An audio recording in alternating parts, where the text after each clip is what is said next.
दोस्तों नमस्कार। मैं दिनेश महाजन आपके लिए मेरे चैनल पर मैं एक नया वीडियो लेकर उपस्थित हुआ हूँ।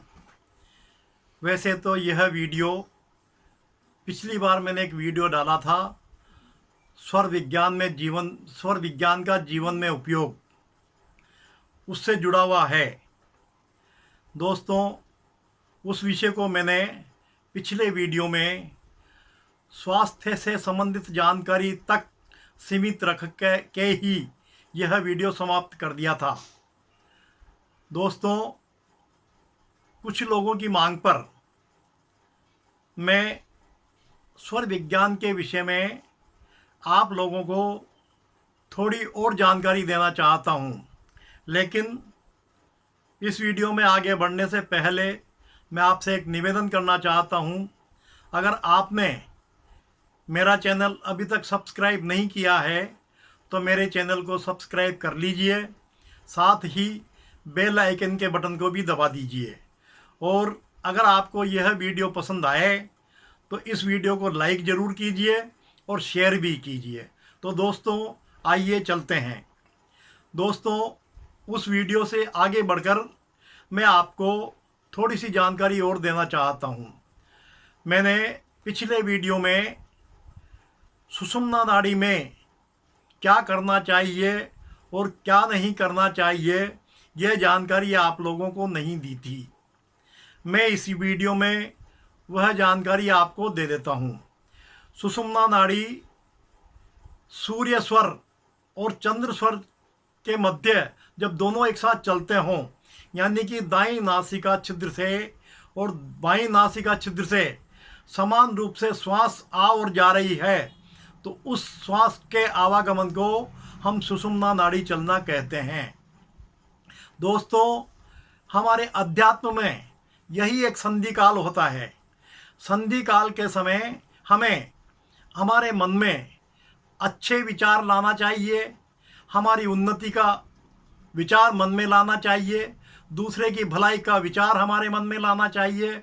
और संधि काल के समय, दोनों सुरों की संधि काल के समय भगवान का भजन करना चाहिए।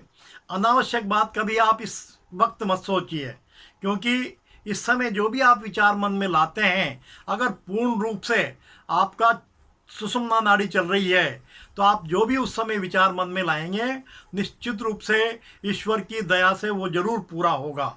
इसलिए दोस्तों, सुषुम्ना नाड़ी के चलते अपने मन में कभी भी कुविचार मत लाइए। और दोस्तों, चंद्र स्वर और सूर्य स्वर के विषय में मैं आपको थोड़ी सी जानकारी और दे देता हूँ। जब आप सोकर उठते हैं तो आपका कैसा स्वर चल रहा है, यह आपको जांच लेना चाहिए। जो भी स्वर आपका चल रहा हो, उस तरफ के हाथ से पृथ्वी माता को स्पर्श कीजिए और प्रणाम कीजिए। साथ ही पृथ्वी माता से क्षमा मांगिए कि है माँ, मैं आपके ऊपर दिन भर इस पापी शरीर को लेकर घूमूंगा, इसलिए मुझे क्षमा कर देना। दोस्तों, वैसे तो महीने में, देशी महीने में 2 पक्ष होते हैं, कृष्ण पक्ष और शुक्ल पक्ष। अगर आदमी पूर्ण रूप से स्वस्थ है तो कृष्ण पक्ष के पहले 3 दिन चंद्र स्वर उस आदमी का चलना चाहिए। उस 3 दिन के बाद चौथे दिन से छठे दिन तक सूर्य स्वर चलना चाहिए। इस तरह सोकर उठते समय हर 3 दिन में अपना स्वर बदला हुआ होना चाहिए। अगर आपका स्वर इस तरह चलता है तो आप मान लीजिए कि आप पूर्ण रूप से स्वस्थ हैं। इसी प्रकार शुक्ल पक्ष में प्रथम 3 दिन में सोकर उठते समय मनुष्य का सूर्य स्वर चलना चाहिए। चौथे दिन से और छठे दिन तक चंद्र स्वर चलना चाहिए। इस प्रकार 3-3 दिन में सोकर उठते समय स्वर बदलना चाहिए। अगर इस प्रकार आपका होता है, रात्रि में सूर्य स्वर अधिक चलता हो, दिन में चंद्र स्वर अधिक चलता हो, और 3-3 दिन में कृष्ण पक्ष और शुक्ल पक्ष में सूर्य स्वर और चंद्र स्वर बदल के चलते हों, तो आप मान लीजिए आप पूर्ण रूप से स्वस्थ हैं। अगर आपके इसके विपरीत स्वर चल रहे हों तो आपको इस बात पर विशेष ध्यान देना चाहिए। दोस्तों, और आगे बढ़ते हैं। आपका कार्यस्थल किस दिशा में है।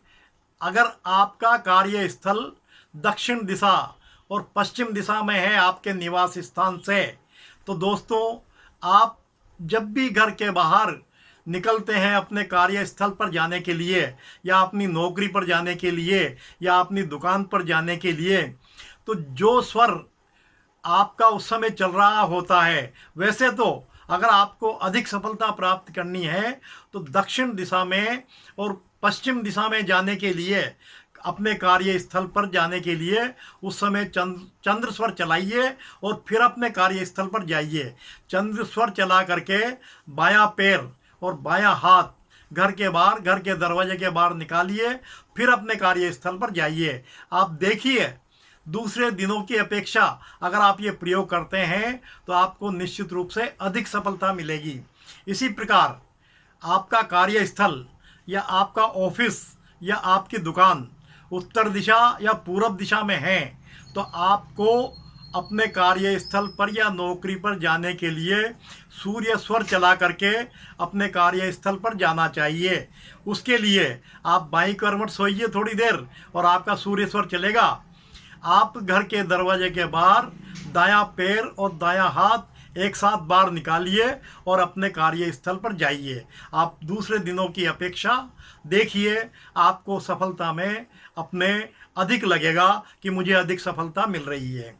दोस्तों, इसी प्रकार अगर आपको कहीं प्रार्थना पत्र प्रस्तुत करना है, आपको किसी भी अधिकारी के सामने, तहसीलदार जी हों, एसडीओ साहब हों, या बैंक मैनेजर हो, या कभी आप चुनाव लड़ते हों, अगर आपको कोई भी प्रार्थना पत्र प्रस्तुत करना है तो उस समय आप कोशिश करके अपना सूर्य स्वर चलाइए और दाएं हाथ से सूर्य स्वर चला करके दाएं हाथ में उस प्रार्थना पत्र को पकड़िए और उस अधिकारी को वो प्रार्थना पत्र दीजिए।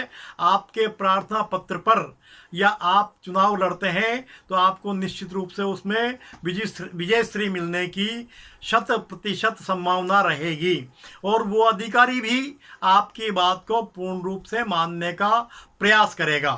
तो दोस्तों, इसी प्रकार अगर आपको लंबी दूरी की यात्रा करनी है तो दोस्तों उस समय अपने घर के बाहर निकलने के पहले अपने चंद्र स्वर को चलाइए, यानी कि उस समय आपकी बाईं नासिका छिद्र से सांस का आवागमन होना चाहिए।